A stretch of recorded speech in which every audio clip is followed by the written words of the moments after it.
Hello everyone, welcome to the detailed tutorial of creating tables and fields in Microsoft Access. Let's get started. Open your Access, open any of the existing databases or create a new one. I will use my existing database. Okay, so this is a table we created in our previous video. Check it out if you have not seen it. Let's start from scratch once again. Go to create and go to the table design. Here we're gonna create a table on the foods items. It is actually our inventory database. Okay, so let's try it as fruits id. Okay, so this will be the auto number, like serial number for each of our fruit, so we'll mark it as auto number, and let's say fruits name. Okay, and it will be in short text. It can handle 255 characters, so it is okay. And cost, currency, and sale price also in currency. Absolutely, currency is always in dollars. Okay, and let's add few records to this. Just go to this view and it will ask you to save the table and give it a name. I will call it fruits. Okay, yes, okay, so it says you have not defined any of your primary key. Let's define it. So primary key can never be repeated in your table, like it should have a special value for each of your record. Okay, so we will give its primary key to fruits id. Just click on the field and press here primary key. Okay, so now fruit, any value in the fruits id cannot be repeated. Let's go to view, save the table and give it a name fruits. Okay, let's add few records. Let's start from mango.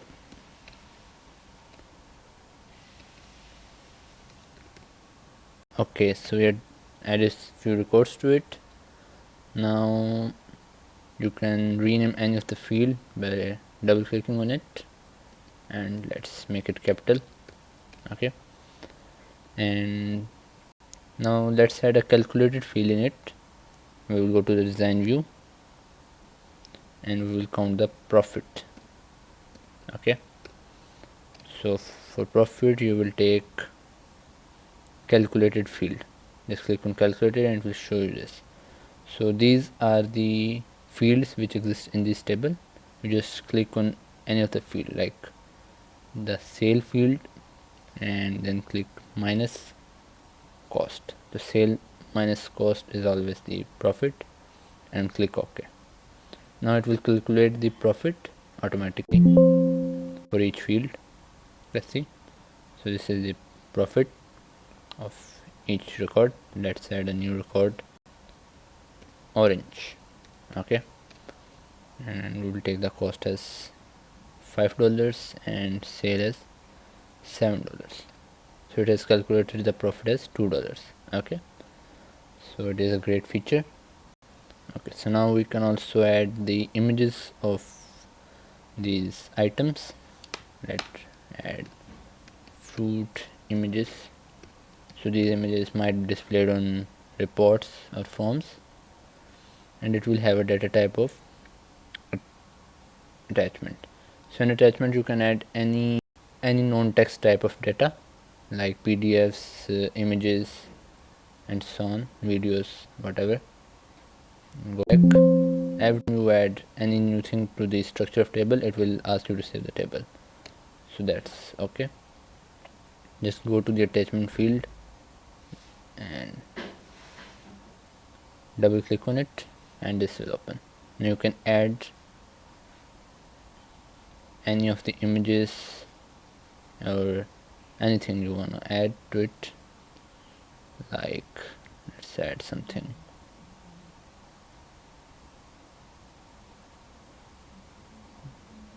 Let's add this. Okay, So now it is saved in this record. You can add as many things as you want, and you can open them whenever you like just click on it, double click, and see, it is open. And we have many other data types. Let's check out. Okay, so OLE object is actually the older version of attachment. It is not used nowadays because of too much inefficiency. Okay, so now let's create another field. We'll take it as in stock to check if the fruit is in stock or not. Let's give it a data type of yes, no. Okay, let's go back. So here you can mark whether it is in stock or out of stock. Okay, so we have these IDs for each of our fruits and chocolates and vegetables and so on. So this should have something specific in each. So let's go to the fruit ID. So over here you can change it to format of /, and for fruits F00 888. Okay, let's see what happens. Okay, so you can see it is F001, F002, and for chocolates you can write it as C001 and like that. Okay, so it works in clarifying things further. Okay, now let's add a drop down to check from which supplier are these fruits you can buy. Take it as supplier, and we can take the field as lookup wizard. This is actually the drop down field. So you can take these values of the drop down from any other table. Like you have a table in which you have already named the suppliers, so you can take it from there, or you can manually type it. We will go to next. So you can increase the columns, but normally you need only one column in the drop down. So we can write here ABC company and XYZ limited or JKL codot and so on. Go to next. Let it be supplier, check it, do, and finish. So now we can just go to here, supplier, and see, we can see arrow, and this is a drop down. You click it and the value is entered. And if you want to add more values, you can just click this and add more values or remove the rest and so on. Okay, so in stock, every time you create a new record, that means it is in stock, so the default value should be in stock. But you can see as it is out of stock, you can change it. Go to design view and check this default value to yes. Okay, now let's see what happens. Oh, actually we did it for suppliers, sorry.